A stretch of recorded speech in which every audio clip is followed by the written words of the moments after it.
Hello, you're right, and welcome to your next geography lesson. Today we're going to be continuing our studies of the Middle East, looking at the people of the Middle East. But before we do that, let's do some retrieval practice. So could you answer these 9 questions?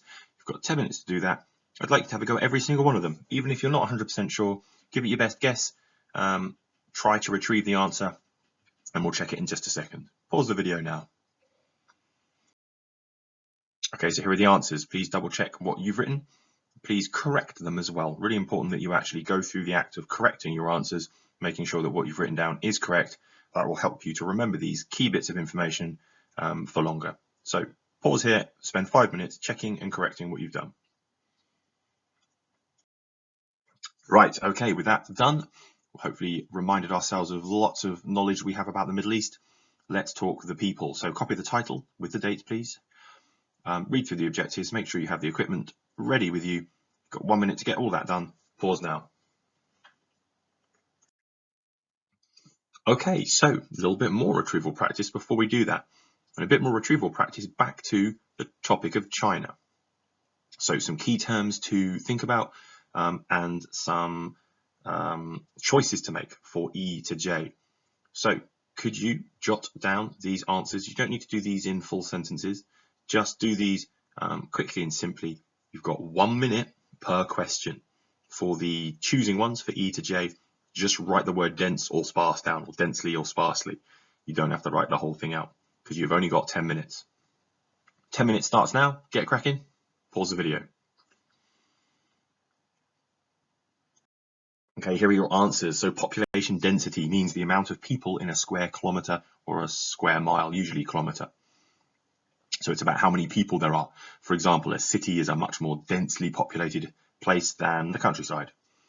B, the term densely populated means places where people are very close together.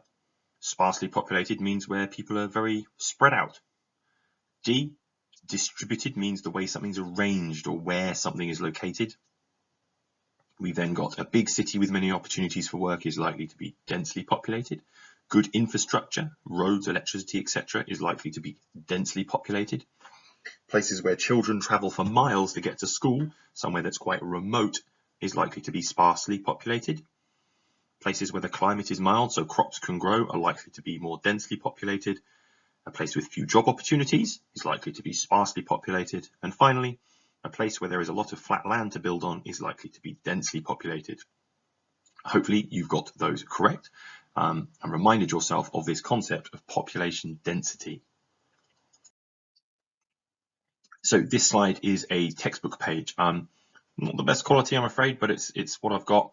So what I need you to do is to go to the next slide and do the questions there using this. Now there should also be a copy, hopefully, of this on class charts, but it's here as well. So you could always rewind back to this point and have a look at it in a minute. So let's move to the questions.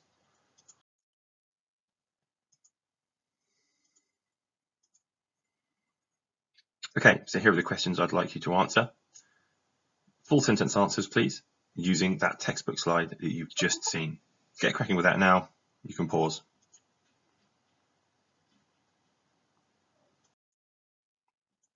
Okay, some answers. Ooh, not quite sure why that went that way, but it doesn't matter. I'm just going to put them all up on the screen. There you go. You can check these now and correct your answers if you need to.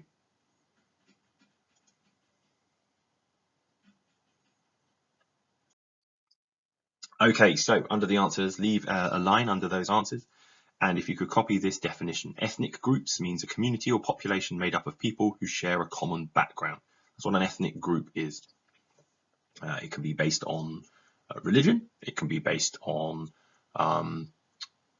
culture. It could be based on traditions, many things like that.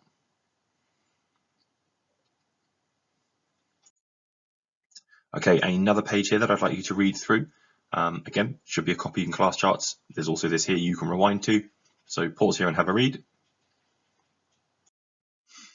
And then I'd like you to use these, that page that you've just read, and you can always rewind, don't forget, to write out these sentences. You're going to write them all out, making sure they're true. So some of these statements are true, you just copy them. Some are false, you will need to change something. There's also a challenge task there at the bottom. Get cracking at that now. 5 minutes, pause the video.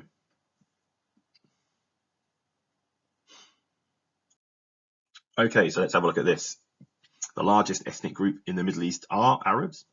Most people in Iran are Kurds. Nope, that's false. They're Persian ethnicity. Turks are found in the northwest of the region, largely in Turkey. Yep, absolutely true. Jews are only found in the state of Palestine. False, mainly found in Israel. The Baloch group are found in northeast Iran. False, that's southeast Iran. Compass direction check there. You said true. You were looking at Iran, but you got your compass directions wrong. So there we go. Those are some of the main ethnicities in the Middle East.